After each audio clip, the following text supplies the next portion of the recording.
world. And it is dedicated to re-education and retraining of our people. How do we become re-educated? Or what is the process of becoming re-educated? You must first surrender in saying that everything that I do, every knowledge that I possess was given to me by my slave master. Nobody else taught you but your slave master. White people have given you the education in schools. White people give you everything of knowledge. So when you come to the house, you must surrender that knowledge, because that knowledge is so limited. It's got a time frame so short on it, and the alarm has been gone off because it's now overdue. He has limited knowledge, and you and I are in need and need unlimited knowledge that we can progress as human beings. Do you agree with me? So in surrendering that knowledge, you have to come willing to accept the truth, willing to accept the condition that you're in, and that is why we always put the condition in front of you before we offer the solution, because some of us deny the very condition that we're in. Let us please welcome our First Lady, Sister Khadija Farrakhan, who is now with us. All praises due to Allah.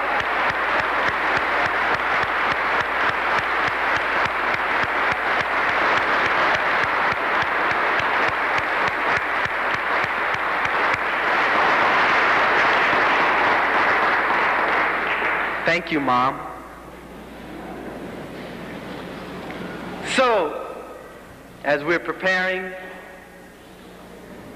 the re-education and training, that means that we have to prepare ourselves to listen and hear a whole new thought. It's totally new, yet it's very ancient. New only to us because we don't know any better and we don't know another way. And I always like to emphasize on this, which is to me one of the greatest studies, and that is when you learn that the language that we're speaking and why it was forced upon us and why English. And that is because in the English language it carries the traditions, the norms, and culture of their society.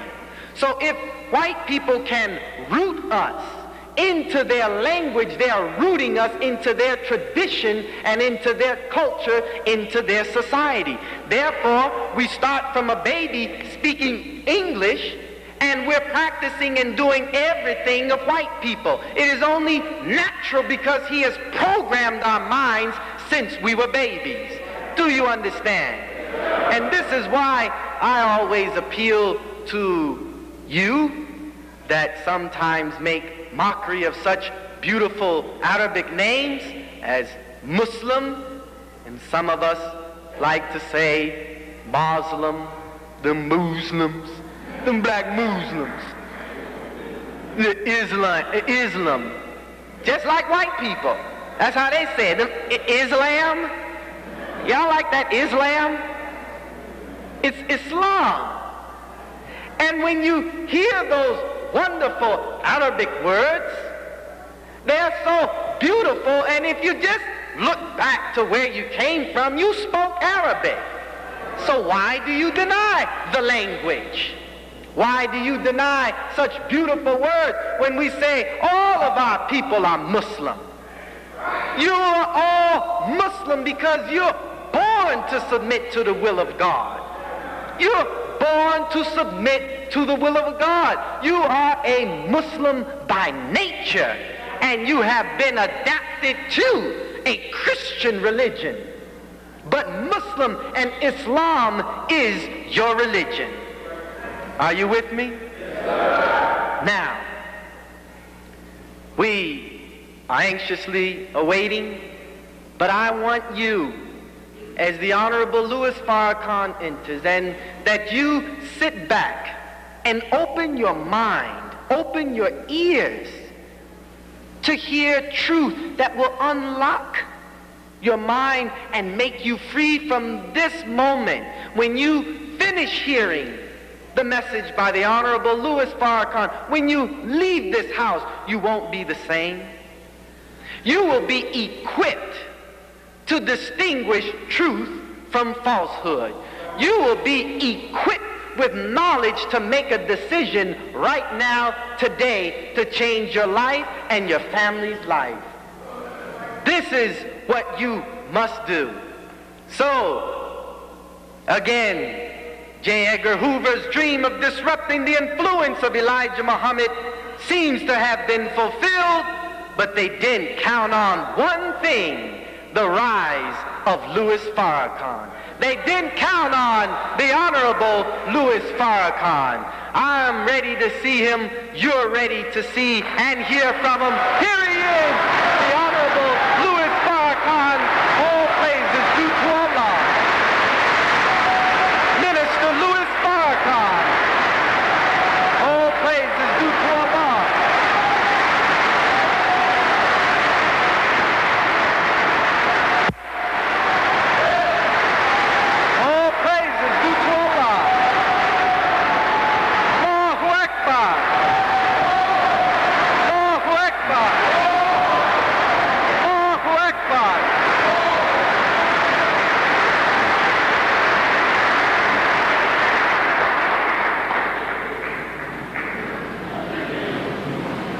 In the name of Allah, the Beneficent, the Merciful,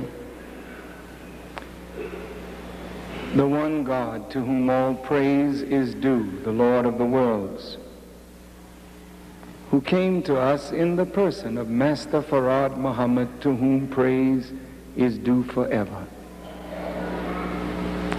We thank him over and over again for raising up in our midst a divine leader, teacher, and guide. Not just a messenger from himself, but the Messiah, the long sought after one that would come to deliver the people that were lost, the Honorable Elijah Muhammad. I greet all of you, my dear brothers and sisters, with the greeting words of peace. We say it in the Arabic language, the language of our fathers. Assalamu alaikum. To Minister Ismail and the laboring staff, and to each and every one of you who are present at Mosque Maryam, it always is a pleasure to come home. It is a joy. When I come out, I'm coming because I'm inspired to do so. As I go about my daily tasks, things are communicated to me that literally force me to come to see you. And this is why I'm here today, and I look forward to seeing all of you on Wednesday. There are two messages that I wish to impart. The one today is inspired, and also the one Wednesday. Today's subject is taken from the Holy Quran. A very simple sentence. We are the overcomers. We are the overcomers.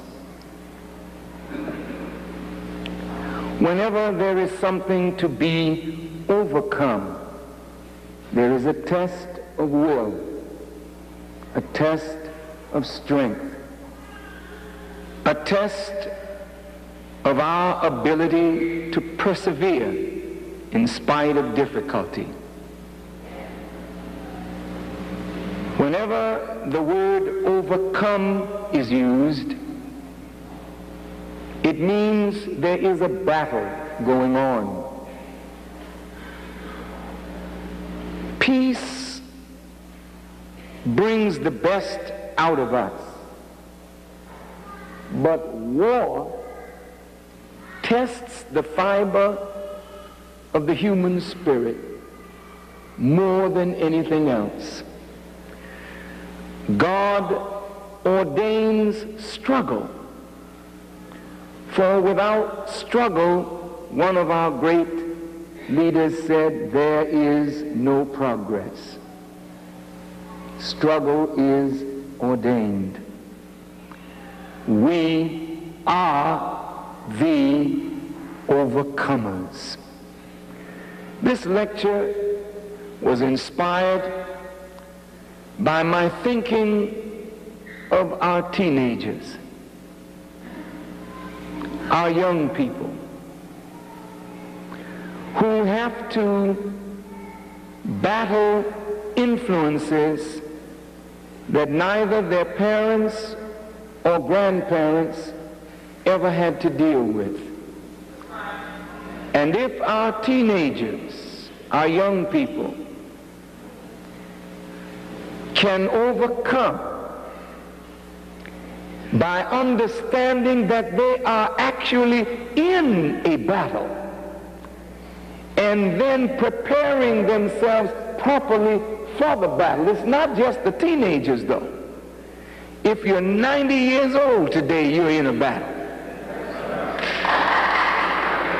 It is all of us who are engaged today, if we're conscious, in struggle. We are the overcomers. As I was thinking of our young people, of whom I'm one,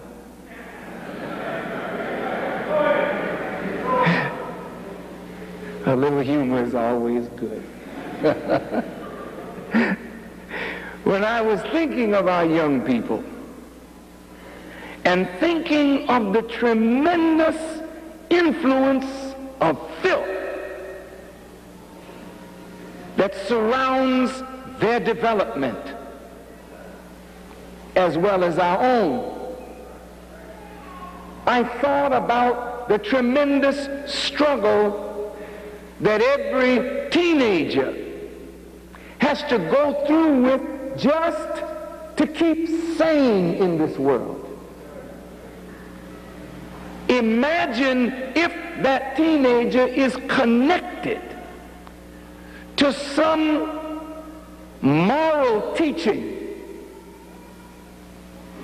or is morally conscious, then the struggle is even more intense.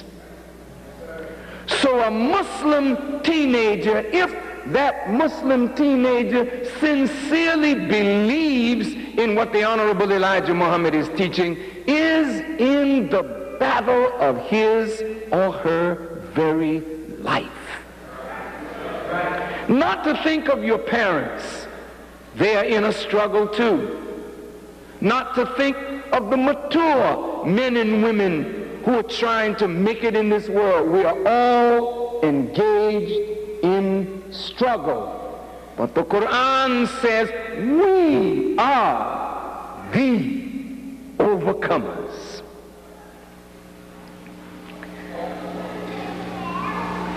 Satan is so powerful. His means and method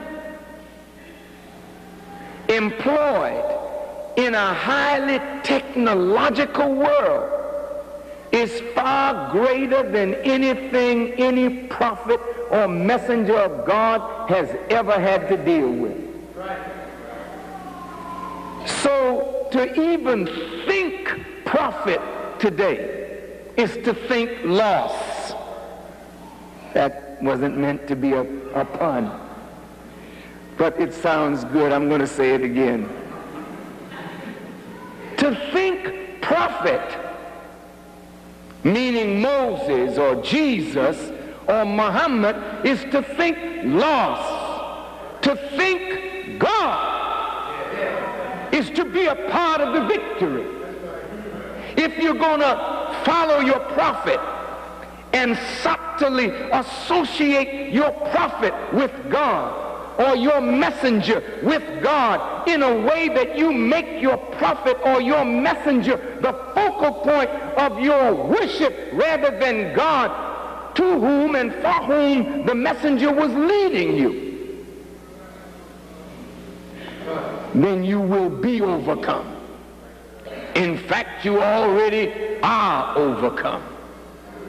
The very thought that you would associate a rival or a partner with God has put you in a position to be a loser. Your loved ones cannot save you. Your powerful leadership that you admire cannot save you. Your husband, no matter how strong and intelligent, cannot save you. Your mother cannot save you. There is no refuge today in anyone for us but in Allah, God. And when we seek refuge in Him, then we can say we are a part of the we who are the overcomers. But if you take the material things of the world, or the flesh that we admire, or the comforts of this life for a God beside God, if we take our low desires and make them a God beside God, we have already been overcome. There is not a prophet of God who ever appeared at any time on this earth whose community has not been overcome. I'll start with the Muslims. The Muslims are overcome. The Christians are overcome. The Jews are overcome. The Buddhists, the Hindus are overcome. Why do I say that? If we understand the meaning of the word overcome, it means to get the better of in a struggle, or to prevail over opposition, temptation, to overpower or overwhelm in mind or body, to gain the victory, to win, to conquer. To be overcome is to be defeated, to succumb to weakness. The Muslim world has been overcome. The Christian world has been overcome. The world of Jews has been overcome. Overcome by whom? The hidden force of Satan has come into the mosque, the synagogue, the church, and overpowered the preachers, overpowered the teachers, overpowered the sheikhs, the mullahs, the cardinals, the popes, the grand wizards. They all have been overcome. And the sad thing is, they don't even know they've been overcome.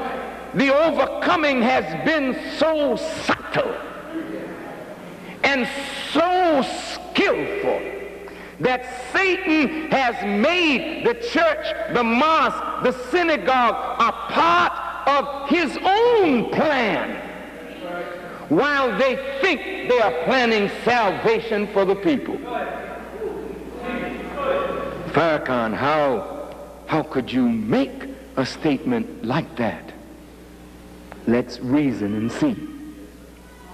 Have you noticed that as long as the prophet was with his community, he kept his community in relative unity and strength? The moment the prophet either went to the mountain or died or went away, Satan got his community scattered, divided through envy, jealousy, enmity. So today, the Christians are divided against self. The Muslims are divided against self. The Jews are divided against self. Why? They were not so when Jesus was present. They were not so when Muhammad was present. They were not so when Musa or Moses was present. Peace be upon these worthy servants of God. But it is so today. They have been overcome. Evil is actually the order of the day. I mean, to pick up a newspaper, the Chicago Defender, and read where a mother and her 11-year-old daughter are killed. For what? It is alleged that the 11-year-old girl was raped and there was going to be some testifying, and the mother of the alleged rapist and the family is alleged to have killed this woman and her 11-year-old daughter. You pick up the paper, mothers just locking the children in closets. Mothers burning their children in ovens. Mothers leaving their newborn children in trash bins. What is the matter with us? We have been overcome.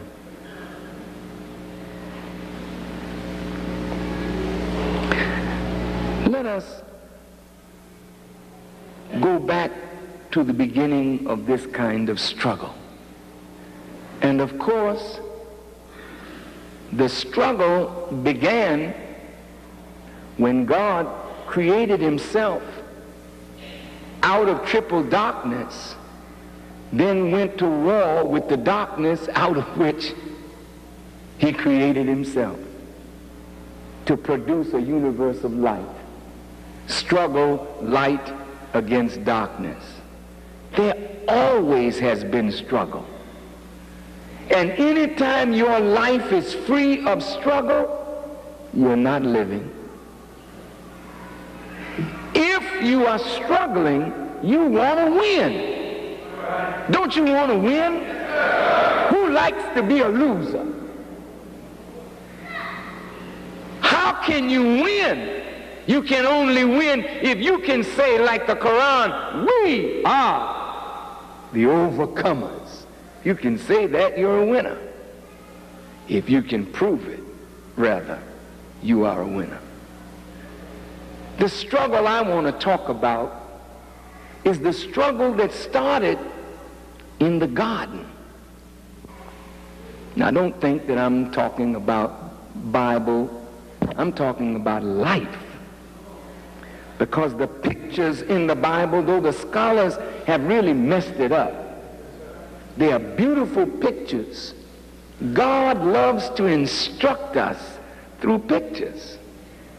The prophets used things in creation to tell deep truths.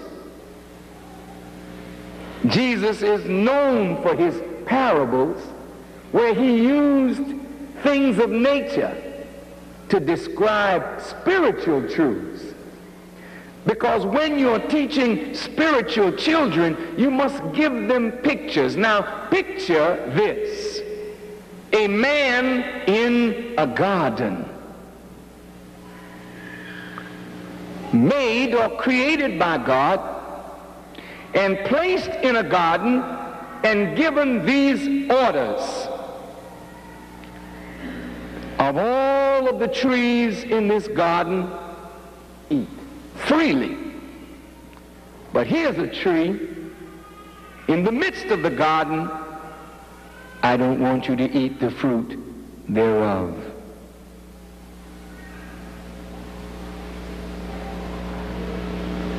Why?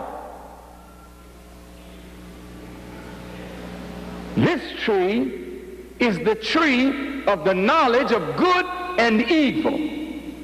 Don't eat the fruit of that tree. The day you eat it, you will surely die.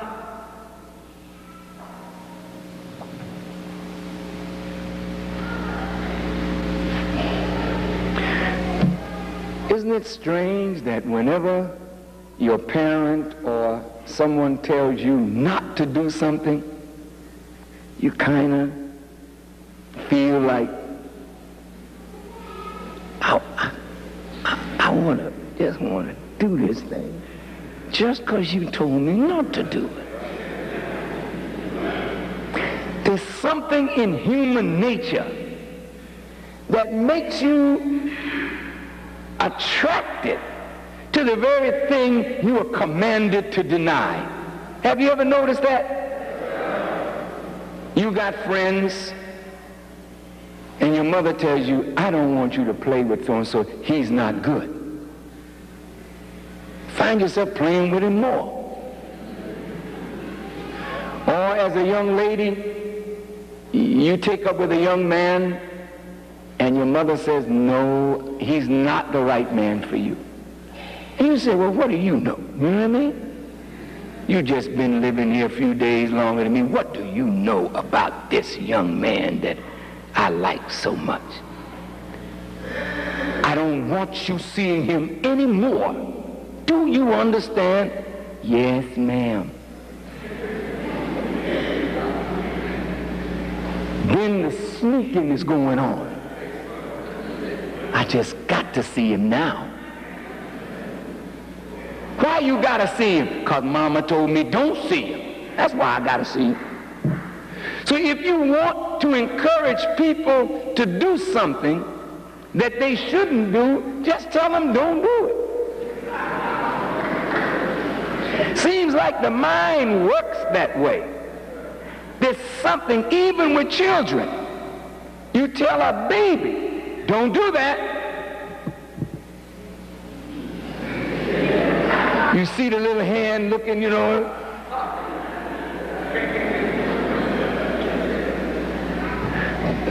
I'm sure Allah was aware of that when he told the boy, don't eat. He was not attracted to any other tree but the very one he was commanded not to eat from. Why? Because when you say no, you set up the polarity. Yes to this, no to that. Well, I am yes, this is no, therefore there's an attraction between me and no. So me and no now are locked in a battle. Am I going to do the no, or I'm going to do the yes? And more than likely, I'm going to do the no. Because now I'm in a battle. Should I not? Must I not? And then the battle is raging, and then I come up with every kind of reason why I should do this.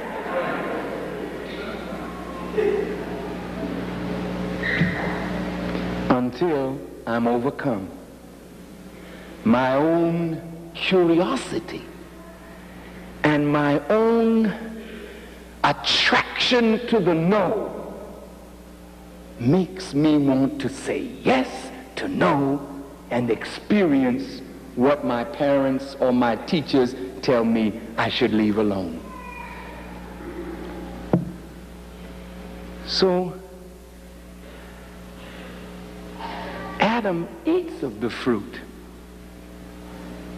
and something happens.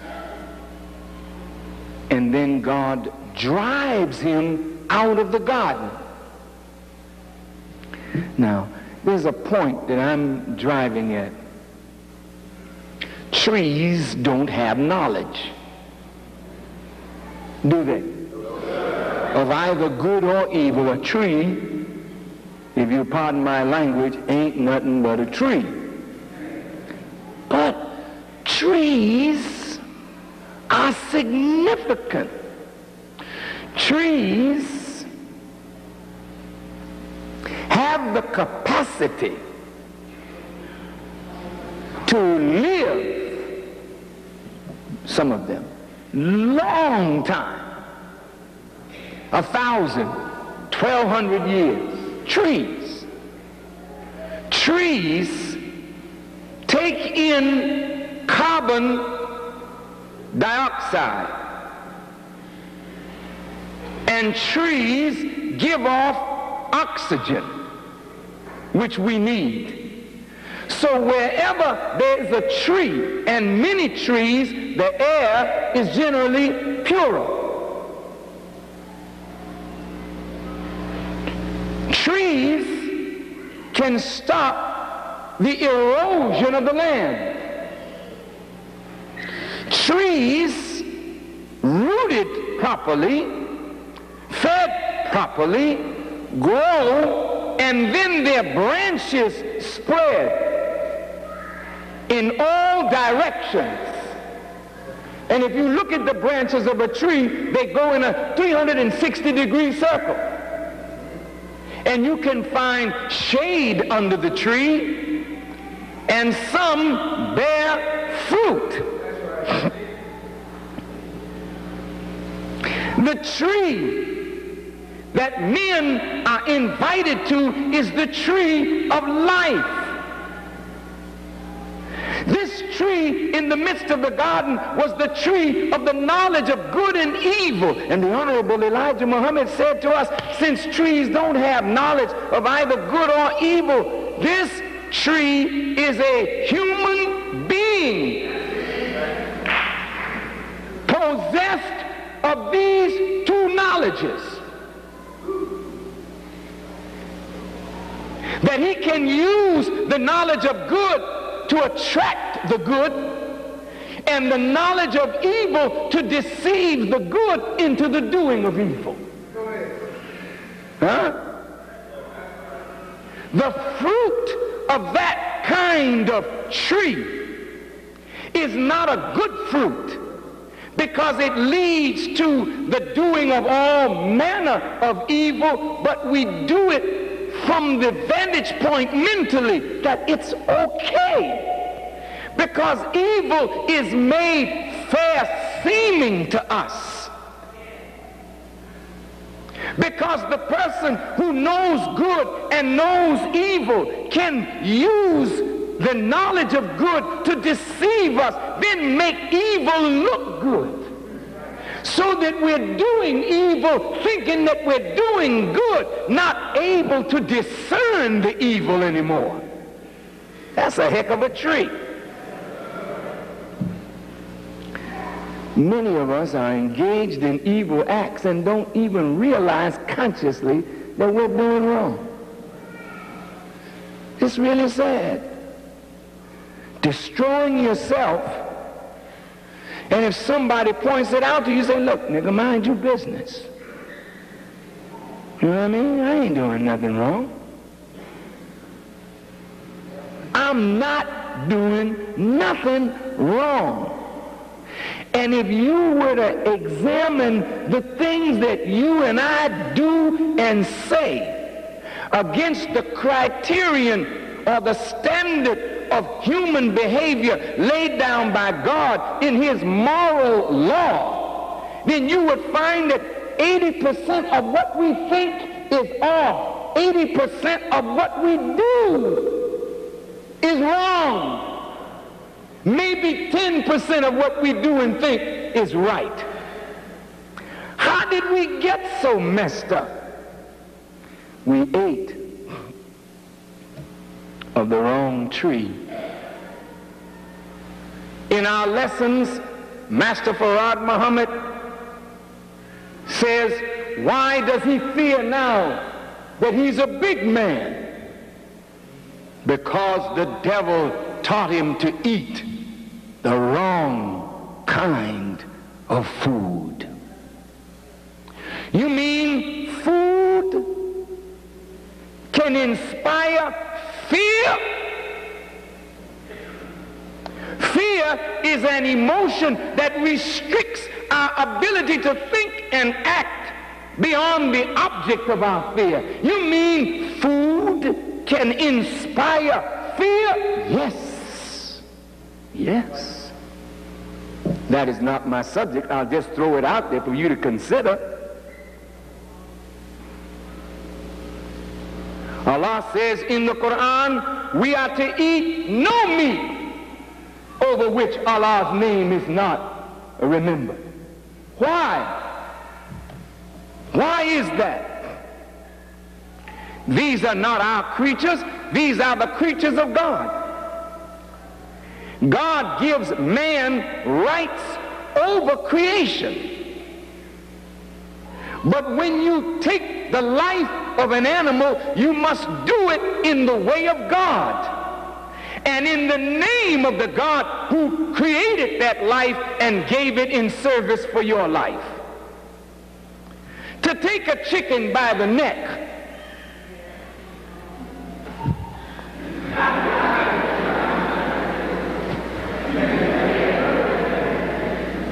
okay, get it and let's eat it. Unwise. You didn't remember God and you killed it in an unmerciful way. So when you snatch it by the neck, it wants to live just like you. It releases into its own system those poisons that allow it to struggle against death, which is the enemy of life. So the meat that you're eating is the meat of fear. And then you wonder why you are scared to death people, because you have been eating foods improperly slaughtered. You're running after the pig with a club in your hand. Hit it in the head once. Mop!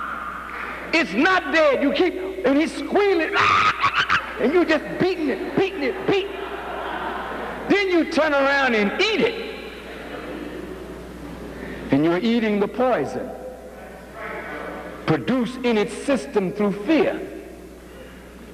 Why does he fear now that he's a big man? Because the devil taught him to eat the wrong kind of food. Well, not only does your stomach digest food of fear, but the mind digests ideas that produce fear. Are you listening? Now, I want to come back to our struggle today. Satan has overcome every prophet in his community.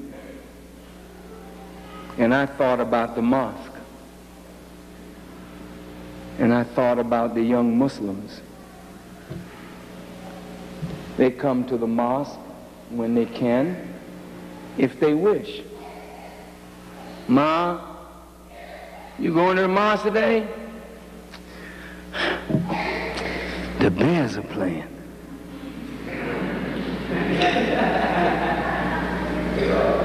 And there's some bears roaming the community. And they ain't playing. The bears are playing. I don't want to go no more. I don't want to sit up here no lecture. He talked too long. I mean, it'd be all right if he could just say it, in, in an hour. I can get back to my TV stories or whatever. So if you come to the mosque and you don't even bring to the mosque a mind to learn, then you are not getting the food that will enable you to fight the forces that are against the very life that you say you want to lead. I looked at the mosque and I said, the mosque is failing. Wednesday night is a meeting. Friday is a study group. Sunday there's a mosque meeting. What are you being taught on Wednesday? What are you being taught on Friday? What are you being taught on Sunday? And is it enough to equip you to deal with what you have to deal with out there? And my answer is, I don't think so. I don't think so. I actually think that as Muslims, we're being overcome. How do you know that? You see it in the actions of our young people. You see it in the actions of the elders. You see it in the actions of the leadership. We're being overcome. We take the mosque as a joke almost. We take the mosque like, well, you know, the Christians go to their service, I'm going to mine. It's fine, glad you're here. But what's your purpose for coming? And what's my purpose for coming? My purpose for being here is not to hear you applaud and say Allahu Akbar. I mean, that was nice when I was a youngster. Applause fascinates us, you know. Approval fascinates Negroes.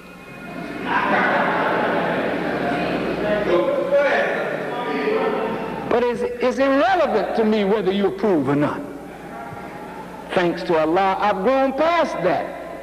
When I come out, I want to feed you that which will inspire you to do something with your life and to give you that knowledge that will enable you to survive until the next time I see you without being overcome. You're in a war, whether you know it or you don't know it. The white man is not playing, brothers and sisters. His world is coming down, and the white man does not intend to lose. He's a powerful enemy. He wears down the strugglers. He beats them up from vantage points that they know not. He attacks in the nature of us. He makes mischief with the created things of God. He's a formidable enemy. With all due respect to all of my Muslim brothers, Prophet Muhammad, peace be upon him, did not have to deal with what we have to deal with today. Jesus did not have to deal with what we have to deal with today. There was evil in the world when Jesus was here. There was evil in the world when Moses was here. There was evil in the world when Noah was here. There was evil in the world when Muhammad is here. But evil has come full grown now. You are born in an evil world that the prophets were overcome by. And the evil that overcame them, if God did not help the prophets, not one of them would have made it. They knew how to be a part of the overcomers. That knowledge you must get today if you want to be a winner. did not take up this mission to be a loser. I did not and do not enter into any struggle with the thought that I am going to lose.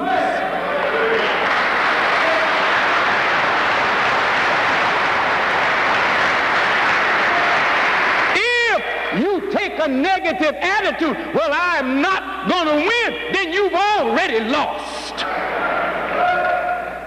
But if you go into the struggle saying, I don't go into this struggle alone, go ahead. Well, you're lost if you go in alone. Because the enemy is not going in alone. He's coming with everything he can muster. We have to bring to the struggle the power to win. I hope you are following me.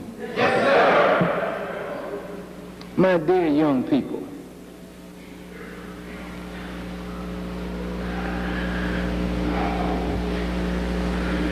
and to your parents, the economic situation in the country is so bad that those of us who have a job, we have to work. Mom and dad usually have to work. What time do you spend with your children teaching them, and how effective is your teaching? Parents, come on. How much time did you spend this week with your teenager or your young person? How much time did I spend with mine? None. None. Mine are off in college.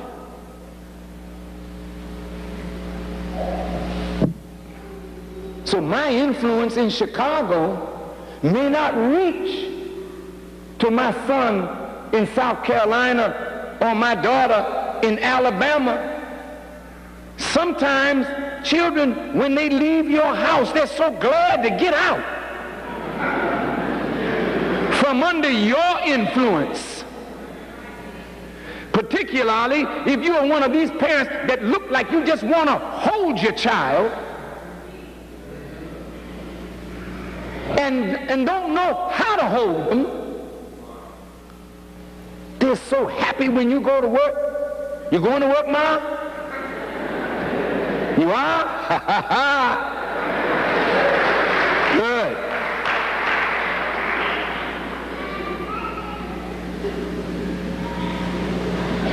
And when you go to work, somebody's minding your business. Who? The Honorable Elijah Muhammad told us that Master Farad Muhammad, his teacher, said that one day we would be entertaining the devil in our living room. We not only entertain him in our living room, we have him in most rooms of the house. Wherever we go, we gotta have the TV with us. Where you going? I'm going in the den. What for? Watch TV.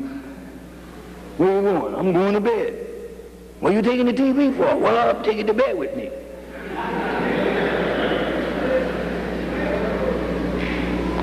I mean, you don't put the TV in the bed with you, but you got it on. That's how you fall asleep. Now, when you do this, you are subjecting yourself to whatever the influence is that is feeding you. You don't pick up a book, certainly not a Quran. Please. Quran, what's that? If you try to read it, I'm talking to our young people now. If you try to read it, it's too difficult. It's not a funny book. It's not a comic book. Maybe if it were more cartoon-like. So the white man is busy making Bibles with cartoon, pictures for children. Because he got to get his message over to a mind that got to grasp it right then. We ain't got time to read no book and come to conclusion. Give it to me quick. Don't put the news on, because that's the church of what's happening now, and that's real. I don't want to deal with reality. Give me the foolish movies. But there is no movie that's foolish. There's no cartoon that's foolish.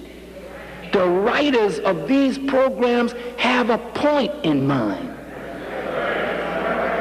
You are not familiar with the writer. You don't know what the aim of the writer is. So you subject yourself and you're being bombarded. Boom, boom, boom, boom, boom. You look at the TV today. When I was a young entertainer, when I got on television to do my songs, they would only focus the camera on my chest and my head, because any body movement that might have been the slightest bit suggestive was forbidden. When my mom came along, to see a woman's ankle in America was shameful. But by the 20s, they were going with bathing suits that you would laugh at today. But in the 20s, that was a horror story. To see a woman with one-piece bathing suit on that literally was like these bicycle things that they use today, but not quite as tight as that. It wasn't that at all.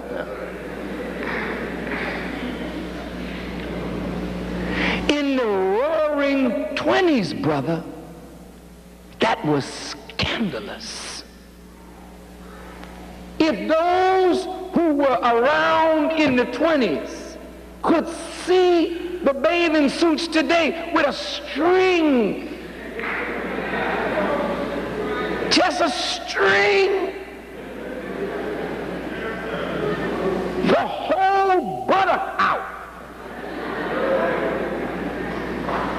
you couldn't believe that you would see something like this 20 years ago, 30 years ago.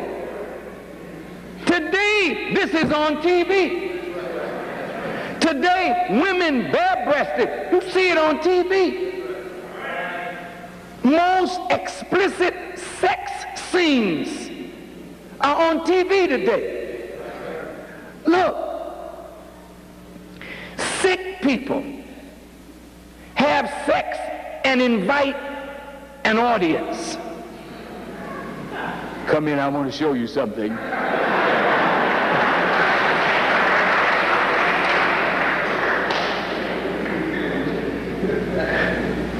Sex is so private, even a child who is experimenting with sex will try to find some dark corner somewhere out of the view of the mother and the father to experiment.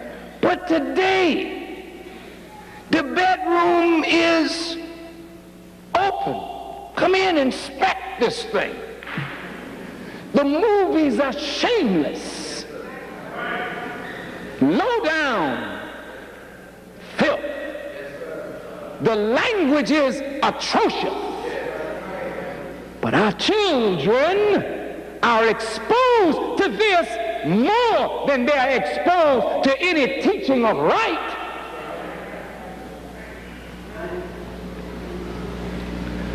So the children and we, their parents, are like people eating the fruit of the knowledge of good and evil.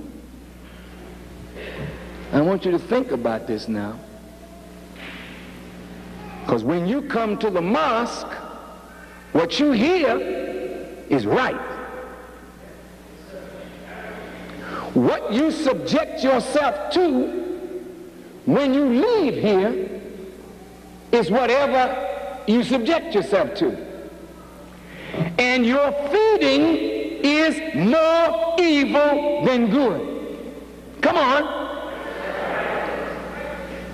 If man is what he eats, by what he puts in his stomach, what are we by what we put in our minds?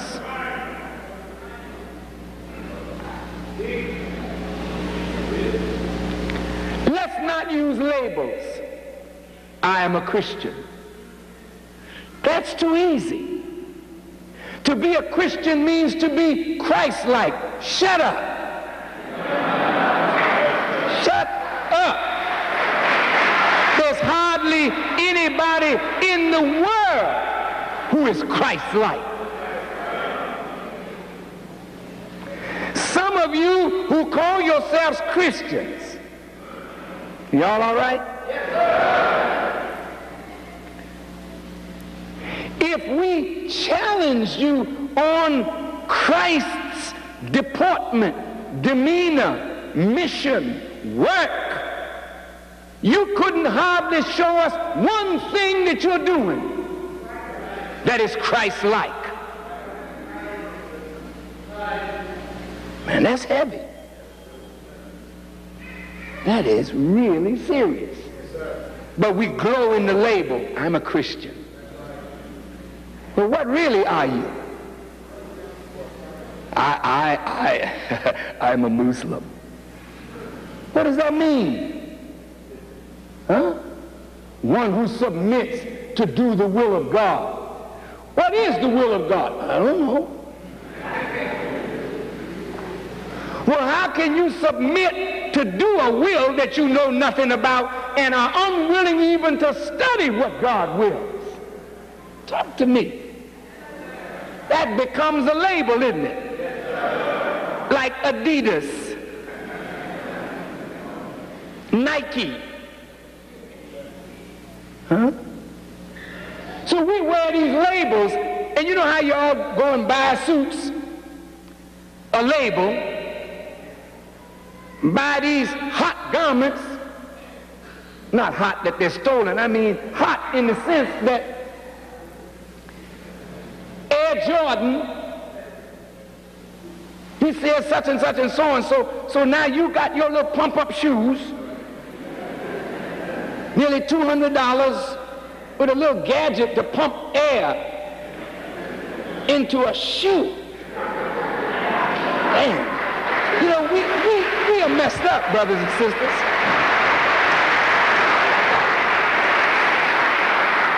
A little boy was on TV. He said, if I could get you the same thing minus the label, would you get it? He said, for what? It's the label, man. It's the label.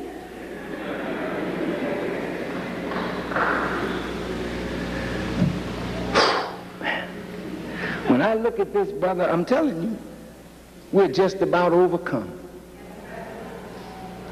Your teaching almost sounds foolish to young people. They don't have no time for this. They don't want to be bothered with this. Why? Because you're feeding from another source. And what you're being bombarded with is so against what the Honorable Elijah Muhammad and God are trying to bring up in you, that it really is not even a struggle. Our young people have already been overcome. They're just about gone. Gone. Gone. Well, what about us, the parents? Gone. That white dress ain't saving nobody, man. You can make it long, long, long. You can have it dragging the floor. It looks righteous, but what's in it? And these beautiful uniforms ain't saving nobody, brother. It looks good, it really looks nice, you. Brothers got the sun, moon, and star up on their shoulder. That really is impressive.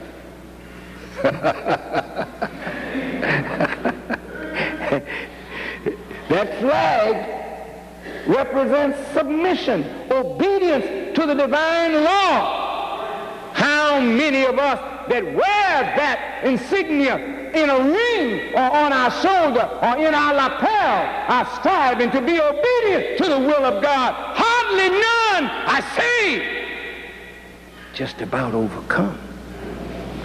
Shiny face, you know, with baby oil.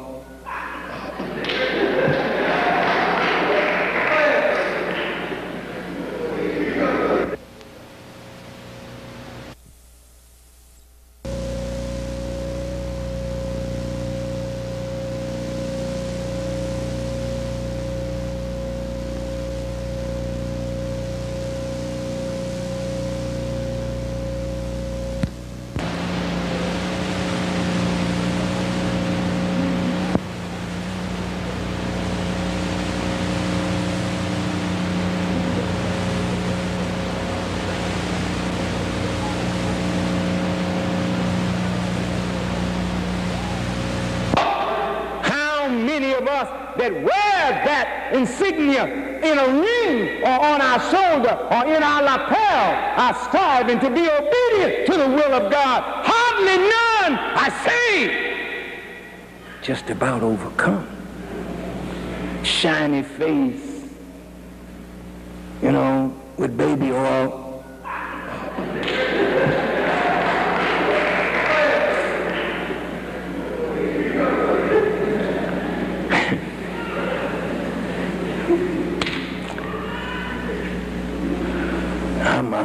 I'm following Allah, you understand?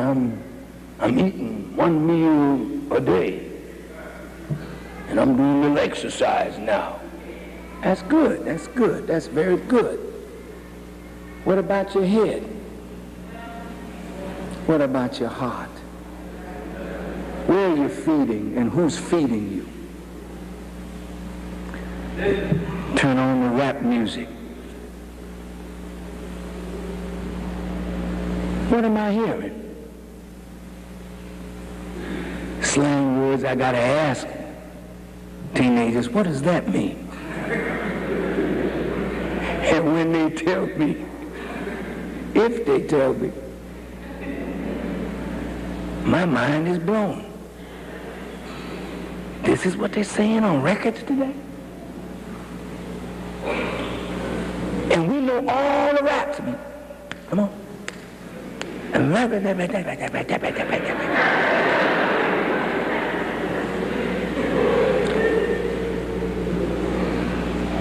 It's catchy, isn't it? But if the food that you're eating is not a good, clean, wholesome food, then you become what you eat.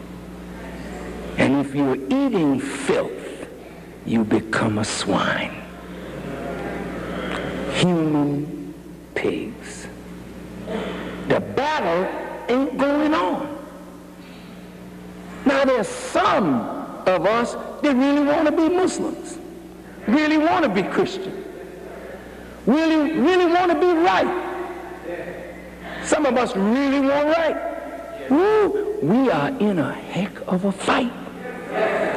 Because wrong, the influence of wrong is so great that if God does not become real in your life, you don't even have what it takes to win the fight.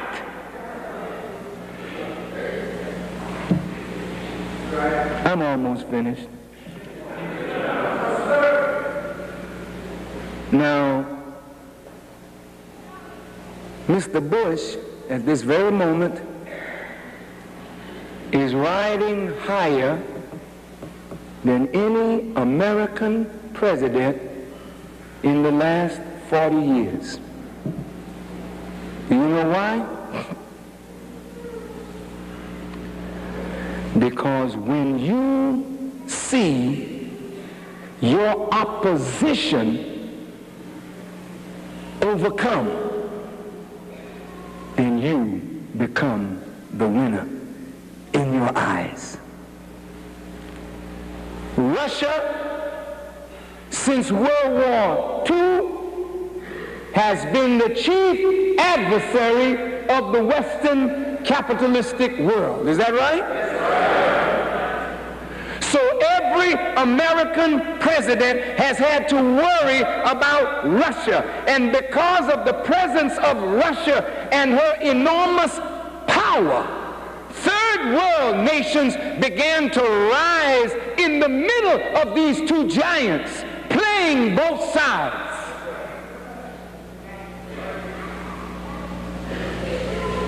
Kwame Nkrumah and those with him who formed the non-aligned movement could only be successful in a non-aligned movement as long as there were two powers in the world.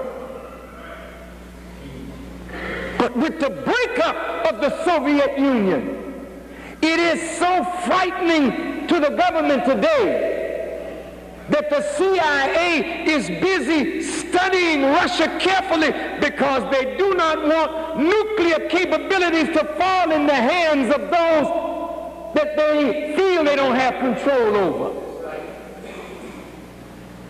With the breakup of the Soviet Union, America is king in the world. Bush, as president of the United States, becomes like a modern pharaoh, more powerful than any human being of the Western world or the Eastern world, with the exception, of course, of God and the righteous, or the angels. You don't know them. They are an unseen reality, but they're real. But it looks like everything that God wanted has been overcome. That's what it looks like.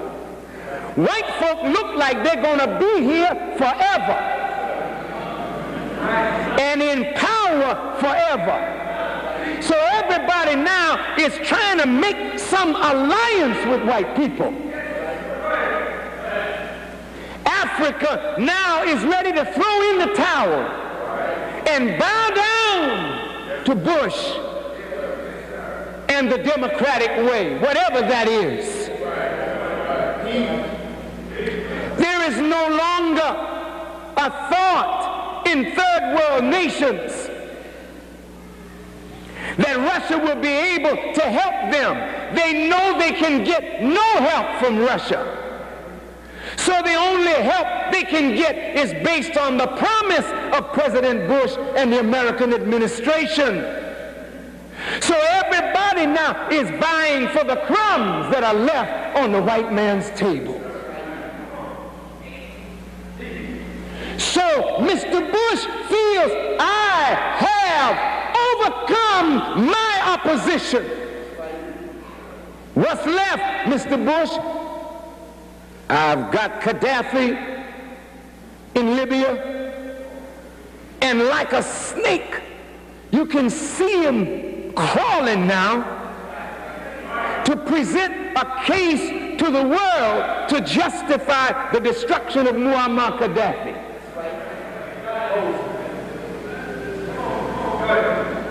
Before, he said it was Syria. Now he's sure it's Libya. So he's marshaling his forces now to make a move on Libya.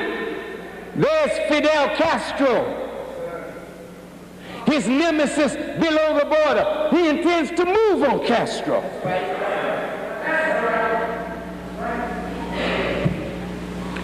He's not satisfied that Saddam Hussein's country has been bombed back into the early 1800s. He wants Saddam Hussein out of the way, so they're planning to move on Saddam Hussein. Here comes that vision again. But what about inside America? The leadership of black people has just about bowed down. Brothers and sisters, in the 60s, you had so many strong voices that you could look to and listen to and believe in and follow. Today, you don't have but one voice left.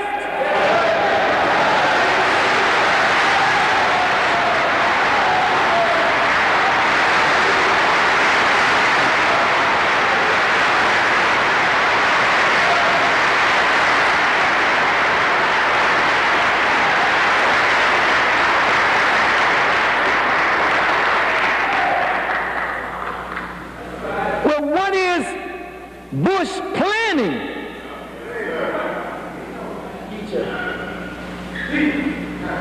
If the influence of the Nation of Islam is growing in America, if the influence of Louis Farrakhan is growing in America and throughout the black world, then they've got to deal with me. I'm one of those thorns in the side of this enemy that he must silence.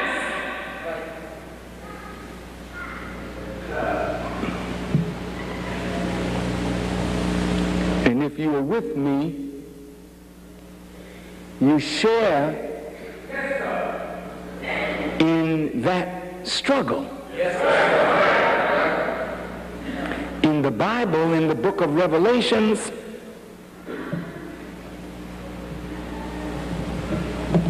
it tells us what the enemy is going to do. He's going to cast some of the righteous into prison. Some of them are going to be killed. He will persecute the righteous. Are you listening?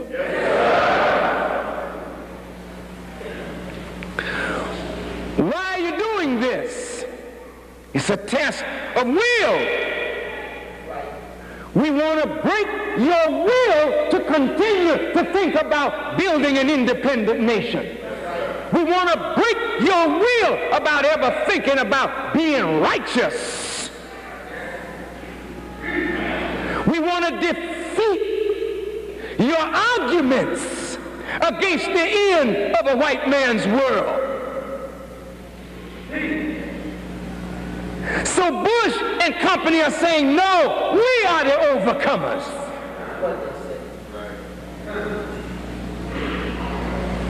And when you look at black leaders and how each one is just falling in line, there's no more will to struggle. He has broken the will of black leaders. Our young people would rather listen to Ice Cube than Jesse Jackson. No. Because Ice Cube is unbroken.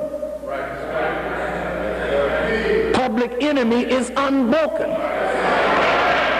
Ice-T is unbroken. They're breaking, they're stretching him.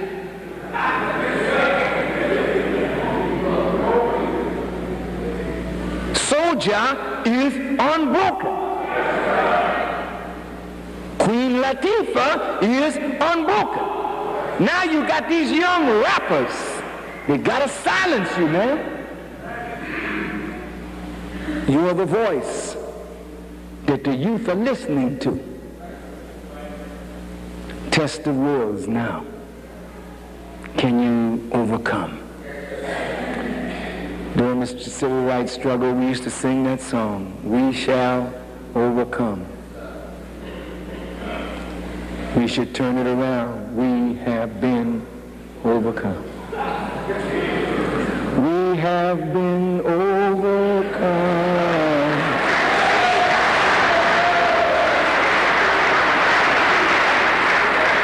That's very sad, brothers. The struggle of our fathers, we have compromised. the pain and the suffering of those young men and women in the civil rights struggle, we're prepared to compromise. Donahue the other day,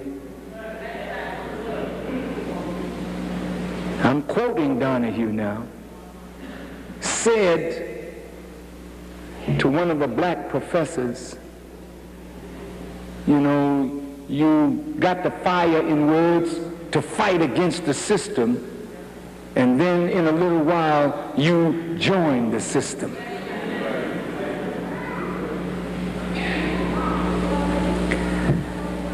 And when you're black, sitting there listening to a white man tell you how you compromise the freedom of your people. The Panther Party was the hottest thing that we had in terms of its willingness to challenge the enemy with weapons, which was not wise. But after they beat the poor little brothers down, paraded them in the street naked, Panther leaders now have joined the system. Huey Newton is dead. Huey did not want to join the system. Huey was coming home to that which inspired him to make the movement in the first place, and that's the teachings of the Honorable Elijah Muhammad. And that's why Huey is dead now.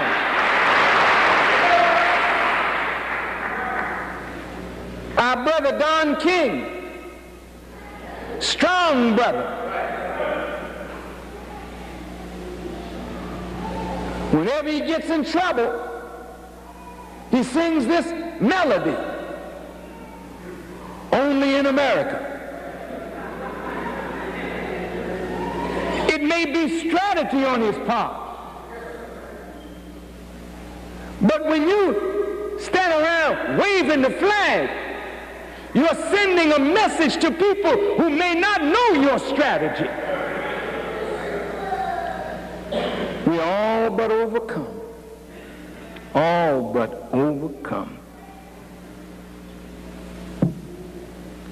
Reverend Jackson is in Cuba tonight,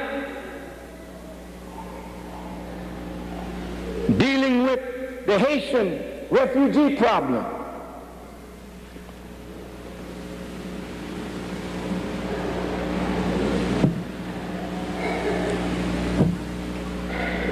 I'm sure he means well.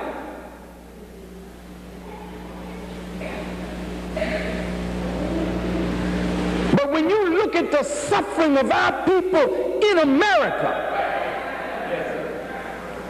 we almost look foolish trying to help some boat people that are our kith and kin and won't go to the brother and sister that is homeless and mired down in the ghettos of America. I say we've been overcome now. The struggle with the leaders ain't real anymore. It's for television now.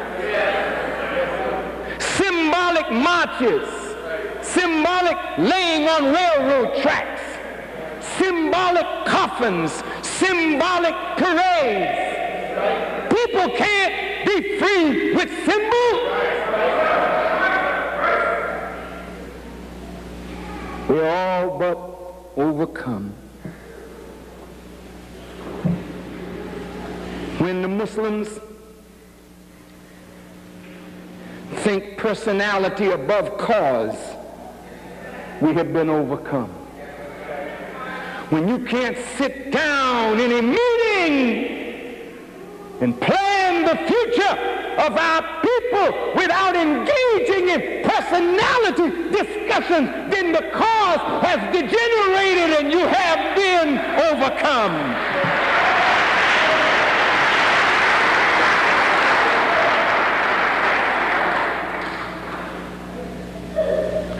But my subject is not we have been overcome. My subject is we are the overcomers. then how can we move from the position of being overcome to the position of being the overcomers? My dear young people, you must recognize you're in a struggle. It's war. Your life is precious. And Allah wants to make you greater than your parents. That's why the scripture says, let the old wander and die out, and we'll take their young, their children, to inhabit the promised land. Because those old ones didn't even wish to fight for their own liberation, but the children are willing to fight, willing to die if necessary. They just don't have the right guidance, the right leadership, the right direction.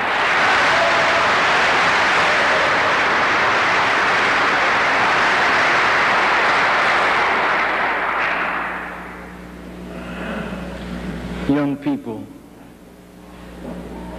and to all of us who are in this struggle,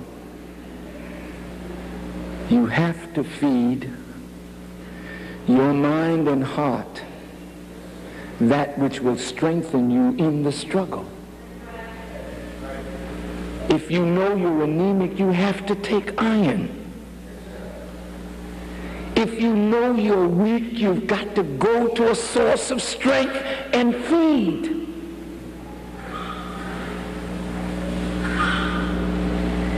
We're at war, and we are losing you. And what does it profit us, brothers, if we in our older age lose our children? That's a loss that we cannot afford.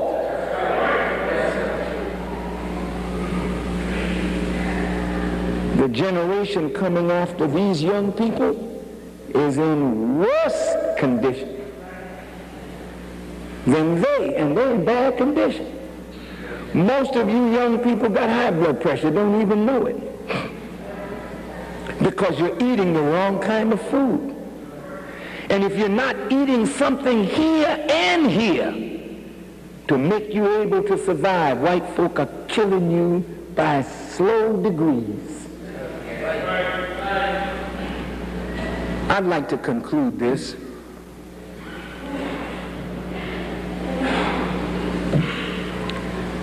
Brothers and sisters,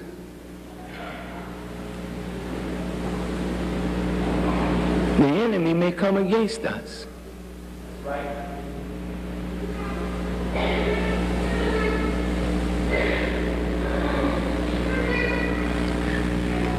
He may arrest me.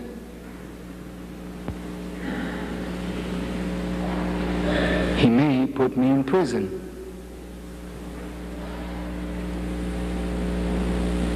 I'm not above being tested.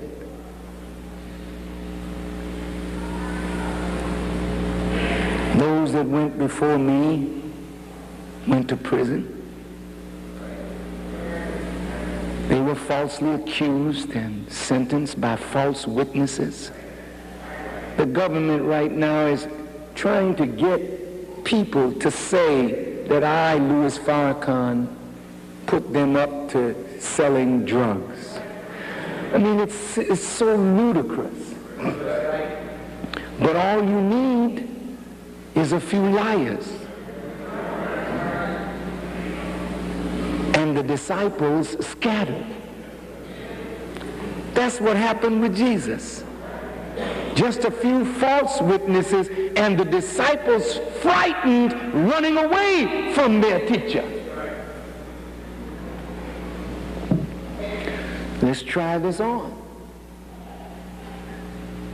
Suppose I'm arrested. Will they give me bail? I don't think so.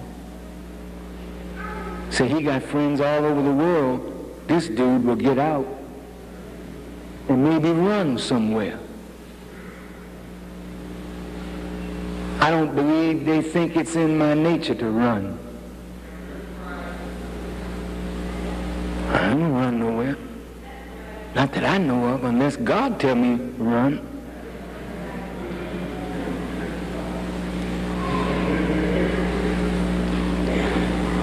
I don't see no place to run.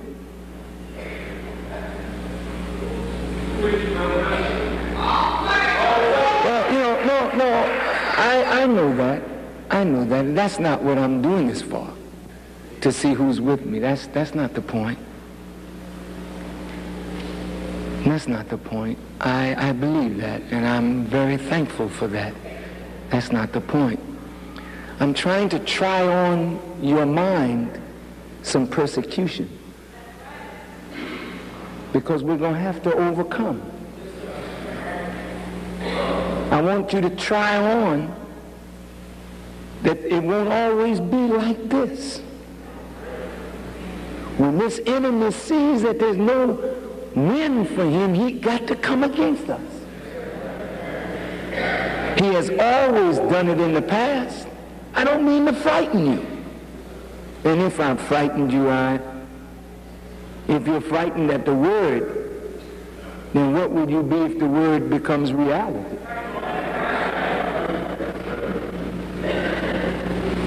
If I'm put in prison, I know I've done nothing to go to prison. I'm not a criminal.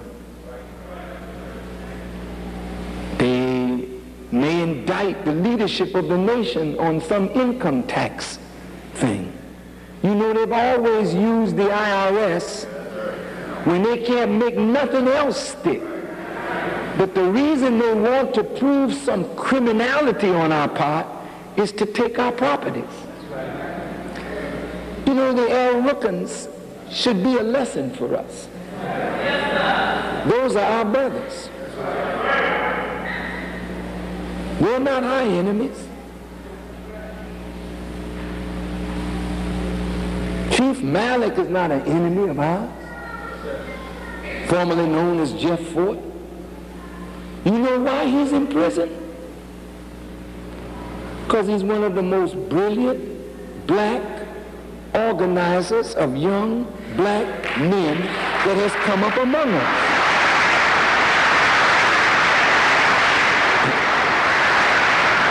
I'm not judging whether he did wrong or didn't do wrong. I don't know him that well. But what I know of him, the fact that he could organize men and make them loyal to him, and be in prison and run an organization from a prison cell, when corporate executives can't run so-called legitimate businesses from their own office. They saw Chief Malik as a threat.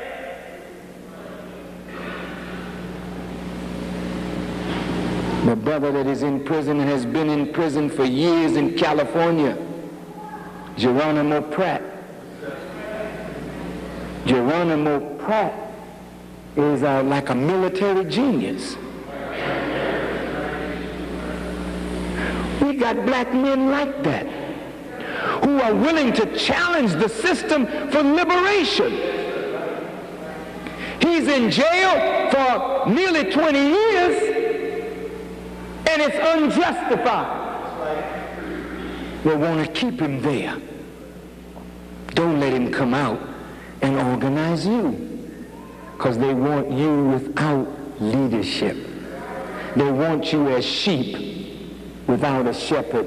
Then they'll come to be your shepherd or make a shepherd for you that will lead you right to them. If Farrakhan is brought before their courts,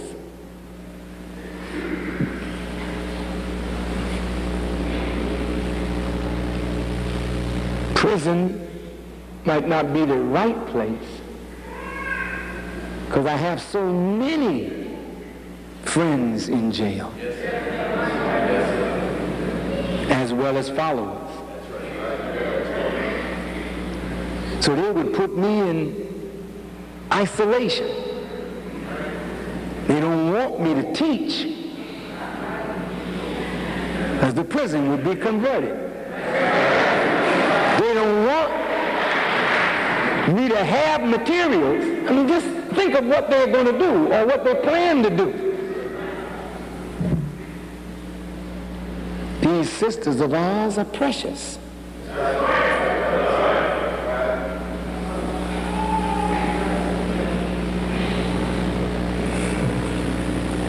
They want to destroy you. Take your men out of the way and then take you down like they took your great-grandmothers down. And you know what?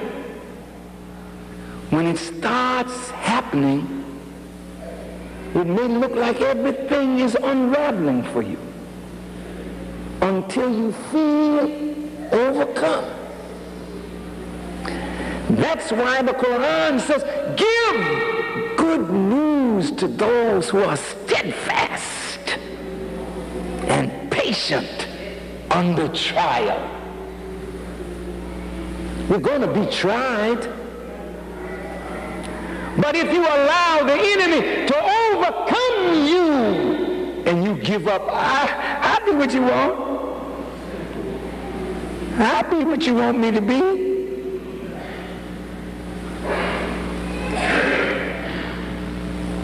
Well, you lost.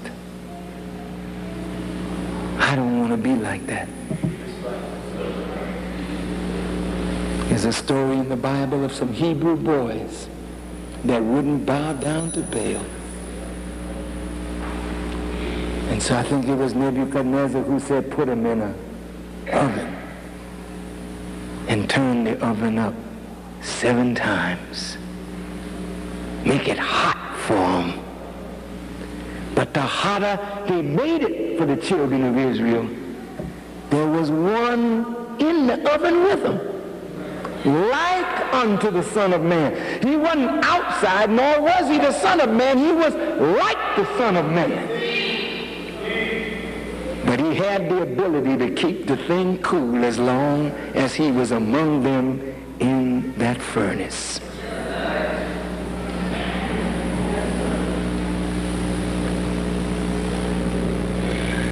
White folk want us as Muslims to bow down to them.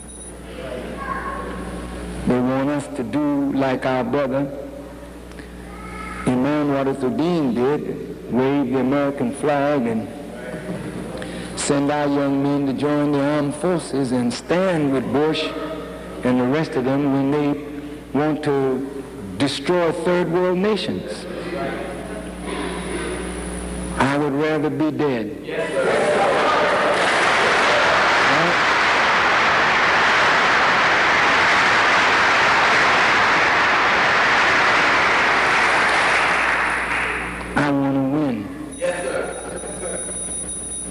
As I said earlier, I didn't take this mission to go in it with the mind of a loser. But if I'm dumb enough to think that I can win by myself, I've already been overcome. But if I know who God is,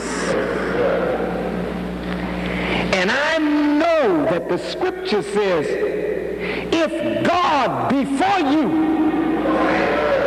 who can be against you? If I know that, and I do know it. If I know that the scripture says, I can do all things through Christ, which strengtheneth me. If I know that and I believe that, if I know it and I believe it, if I know that God is never overcome, and I seek refuge in him, then I can be a part of the we who say, we are the overcomers. Where do you want to be? Where do you want to be? Noah in the Quran was given a mission. And the moment he gave the people his mission, the people began to persecute him. They stoned him. And in the Quran, Noah said, and I'm quoting him, I am overcome, so do thou help me. And in another part he says, I'm all but overcome. Allah, when will your help come? And Allah said, my help is nigh. If you can hold on, even though you feel like you're about to be overcome, if you can hold on, your help is there, because Allah always delivers his servants. He never lets his servant be overcome by the enemy. Let me show you his record.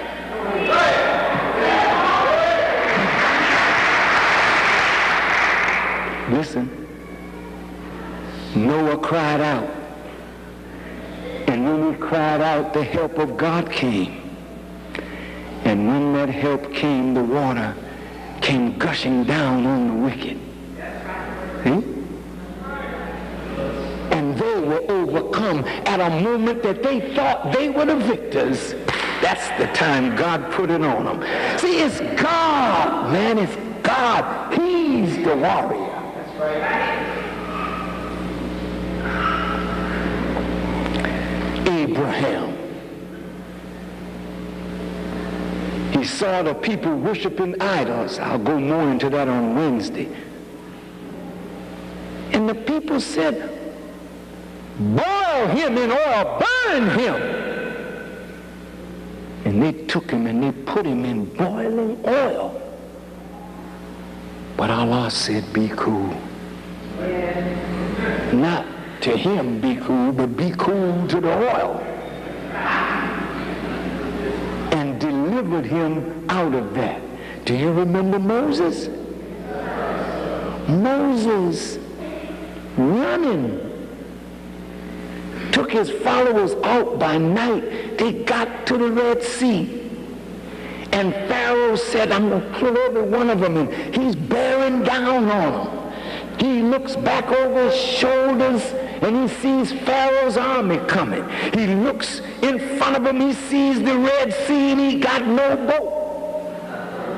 He sees death behind and death in front, and some of his followers began to get weak and said, Moses, look what you led us into. But Moses said, Allah, I know you're the greatest. I'm all but overcome. Do thou help me. Allah say your help is nigh. And just when Pharaoh thought he had him, Pharaoh was wiped out, he and his whole army. Shall I remind you of Jesus? He took the master and they put him on the cross and they said, we got him now. We got him. We got him. And he thought he was overcome. He said, my God, why have you forsaken me? He cried out to God, don't let this happen to me. And the book said, God heard him. But he didn't answer right away.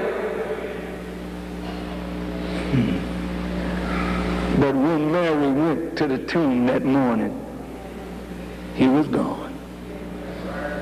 God always delivers his servants. I don't care how dark it looks. God delivers his servant.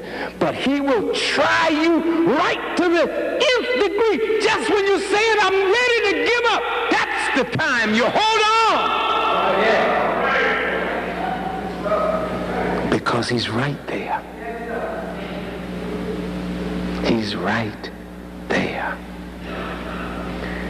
And I'm saying to you, my dear and beloved Muslims, visitors and friends, we are at war.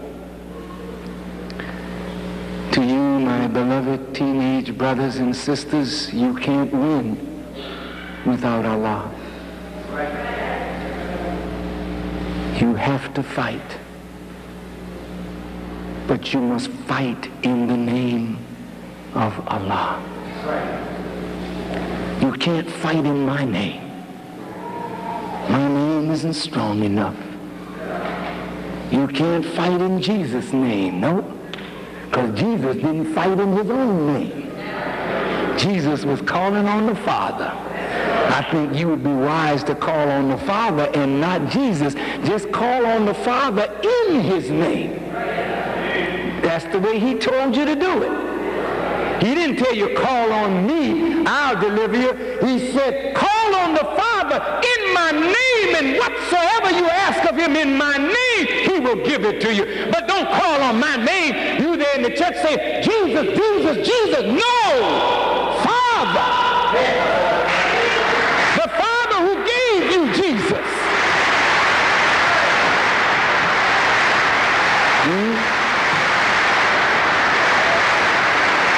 There's no Prophet Muhammad or Messenger Muhammad going to help you out of this.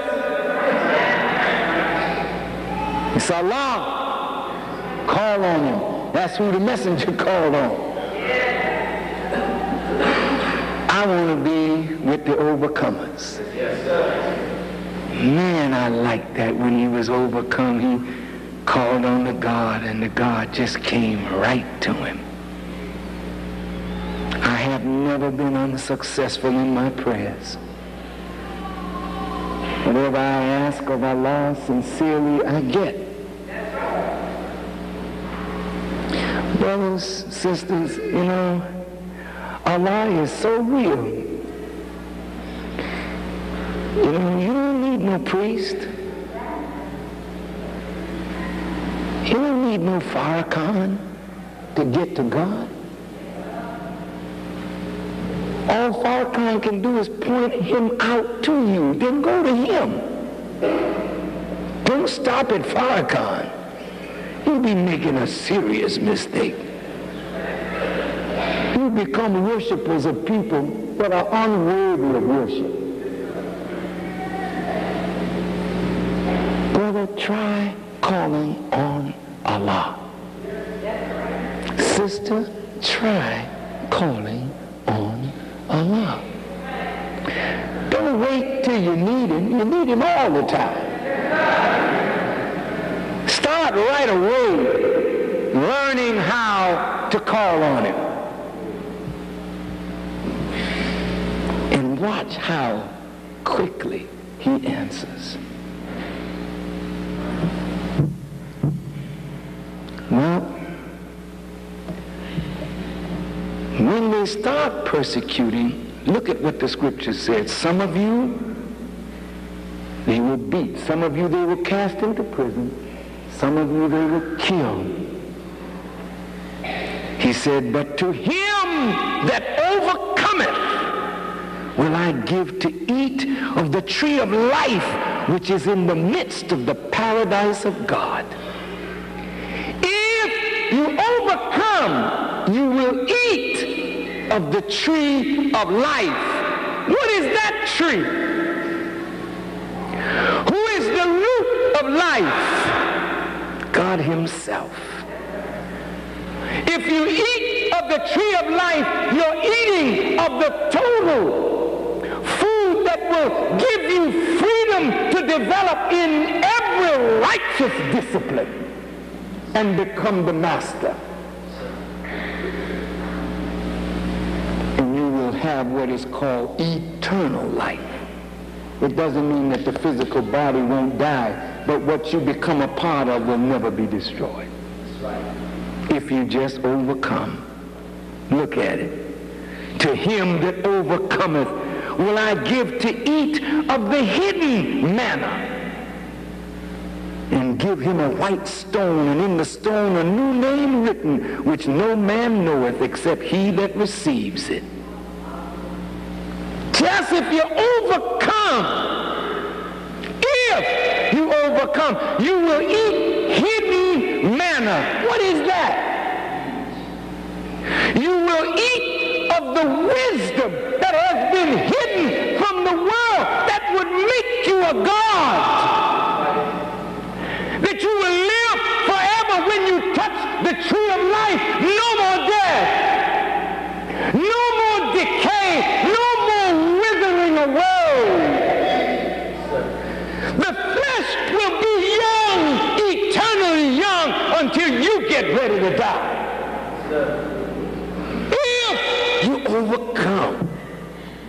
Listen to what we get if we overcome. He says, to him that overcometh will I grant to sit with me in my throne, even as I also overcame and am sat down with my Father in his throne. Man, that's heavy. If you just overcome, you will sit with God and the Lamb in his throne, meaning you'll be one of the rulers in the new order. If you overcome, sit with him in his throne. That's deep. Deep. And the last thing the book says, to him that overcometh, he shall inherit all things, and I will be his God, and he shall be my son.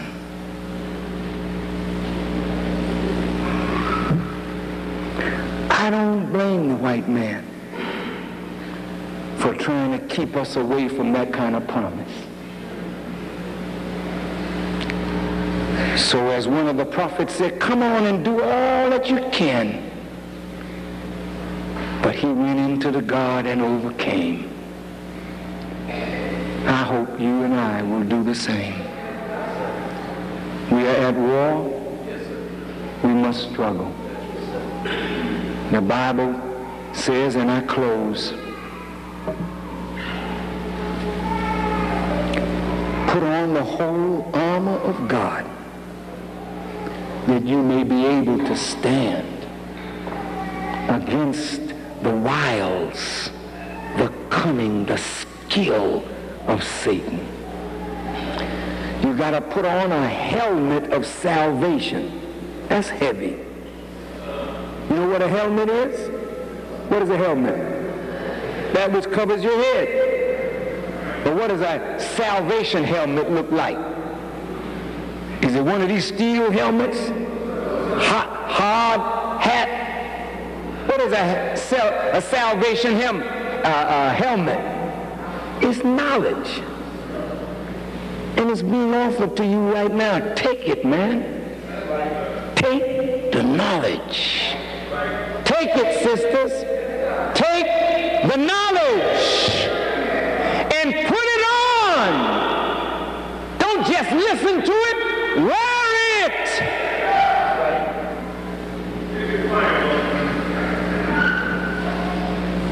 Put on the breastplate of righteousness.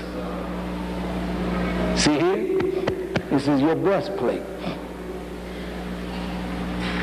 You want to cover this area. Why? It's a very vital area. Whenever the enemy goes to shoot, he shoots straight for here. Why? This is the heart, the lungs. When you take a good shot to the chest, it's over. But if you put on the breastplate of righteousness, and you got your armor to protect your vital organ, the heart, the spirit, the inspiration, the lungs, huh? Put on the shoes of the gospel. Shod your feet with the gospel. The gospel is good news. What is the good news? Allah has come to overcome the white man and give you the kingdom. That's good news, black man and woman.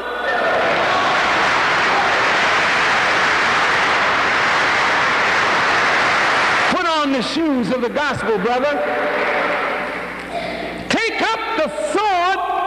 the Spirit. The sword. Not just an old physical weapon. The sword of his Spirit. His energy, his power, the power of his truth. It should be the very thing you use. And that don't fail. Because the scripture says, not by might nor by power, but by my Spirit you will accomplish these things. When you got that kind of armor on, you can make it. I don't know about you, but I'm getting dressed for war. I don't know about you, but I know where the helmet is, and I'm putting mine on. I got my shoes shod with the gospel. I'll tighten up the breastplate of righteousness. And the sword of the Spirit is in my hand, coming out of my mouth.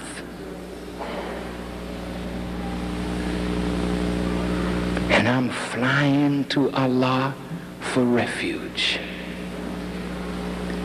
I appreciate the fact that you said I'm with you. I appreciate it. And I thank Allah for every one of you that is with me.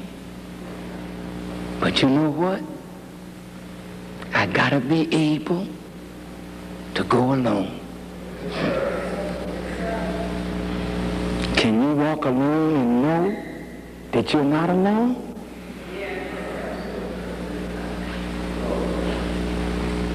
Can you? You gotta be able to do that today. You can't look over your shoulder for your buddy. You got my back. Your buddy may cut out long time ago. But Allah may be there, or will be there. He got your back, and your front, and your side, and above you, and beneath you. That's where you gotta be. You gotta be with God so that God can be with you.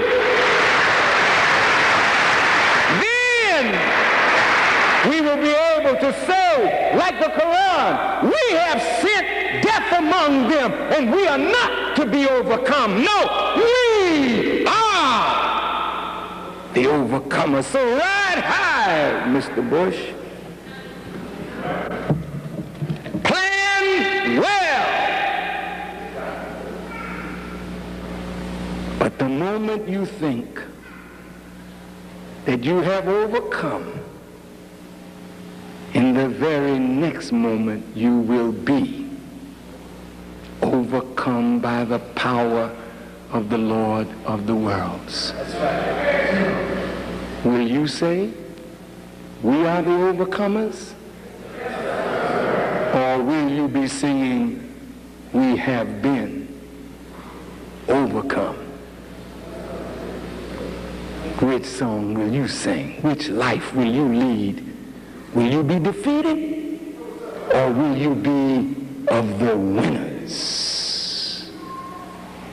I want to be a winner. And I know I can't be a winner unless God is with me and I am with him. And so I can say, I will be the winner. That's right. Because I intend to crawl up in the bosom of God.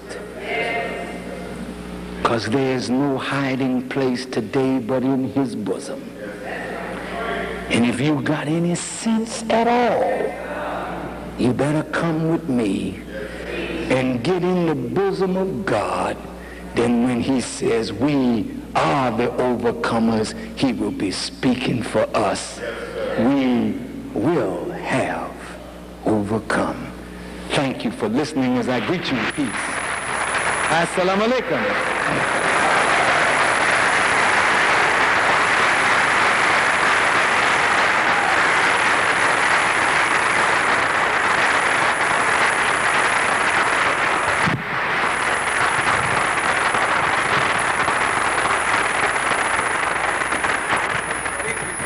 Thank you.